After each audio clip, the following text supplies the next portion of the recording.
রিয়া না? রিয়া, তুই এখানে? এই গার্ড, তুমি কি ভদ্রতা জানো না নাকি? তোমার সাহস কি করে হলো ম্যাডামকে নাম ধরে ডাকার? আরে ম্যাডাম, আপনি এইভাবে কেন বলছেন? পূজা, এইটুকু বিষয়ের জন্য তুমি রেগে কেন যাচ্ছ? ম্যাডাম, এটা আপনার কাছে এইটুকু বিষয় লাগছে? আপনার কোম্পানির একজন সিকিউরিটি গার্ড আপনাকে নাম ধরে ডাকছে, তুই তোকারি করছে, এটা কি করে সম্ভব?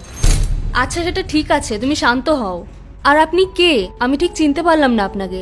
আরে রিয়া, আমি রাহুল, সেই যে স্কুলে, মনে পড়ছে না? রাহুল? ক্ষমা করবেন, আমি সত্যি আপনাকে চিনতে পারলাম না। আরে রিয়া, আমি রাহুল, যে পুরো স্কুলকে হাসাতাম, মনে পড়ছে না তোর? ওই যে মুখ দিয়ে বিভিন্ন মিমিক্রি করতাম, নাচ করে দেখাতাম। আরে তোর মনে পড়ছে না ওই যে ট্যারাং ট্যারাং ট্যাং ট্যারাং ট্যারাং ট্যাং, তারপরে সে আরো যে কি সব করতাম না, মনে পড়ছে না তোর? মনে পড়ছে না তোর?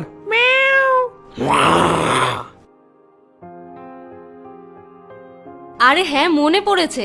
রাহুল মিত্র, আমি তো বিশ্বাসই করতে পারছি না যে তোর সাথে এখানে দেখা হবে। আর এটা তোর কি অবস্থা? তুই সিকিউরিটি গার্ডের কাজ করছিস? কিন্তু তুই তো আমাদের ফার্স্ট বয় ছিলিস ক্লাসের। কি আর বলবো রিয়া, আমার ভাগ্যটাই খারাপ। আমি একটা ভালো কোম্পানিতে জব করতাম, কিন্তু কিছু বছর আগে কোম্পানিটা বন্ধ হয়ে যায়। আর আমি 2 বছর ধরে বেকারি বাড়িতে বসে আছি। তাই কোথাও কোনো জব না পেয়ে বাধ্য হয়ে আমি সিকিউরিটি গার্ডের কাজটা করছি। শুনে খুব খারাপ লাগলো তোর জন্য।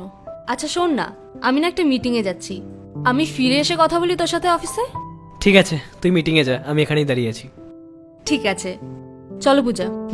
চলুন। ভগবান, কি খুশির খবর এটা! আমার বান্ধবী রিয়া এত বড় একটা কোম্পানির বস। ম্যাম, একটা কথা জিজ্ঞাসা করবো আপনাকে? হ্যাঁ পূজা, বলো।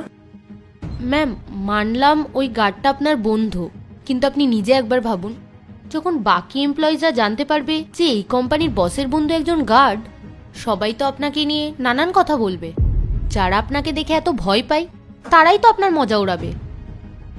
হ্যাঁ পূজা, তুমি একদম ঠিক বলেছো, কিন্তু আমি করবই বা কি?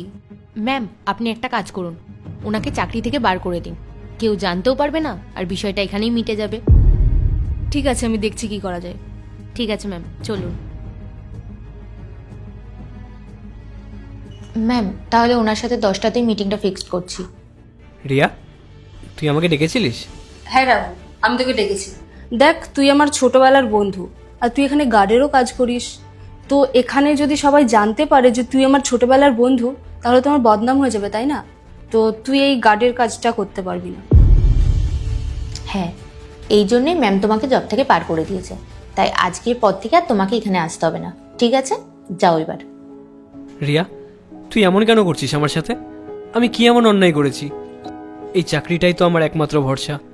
আমার পরিবার আমার এই চাকরিটার দিকেই ভরসা করে বেঁচে আছে। ওরা কি করবে বল?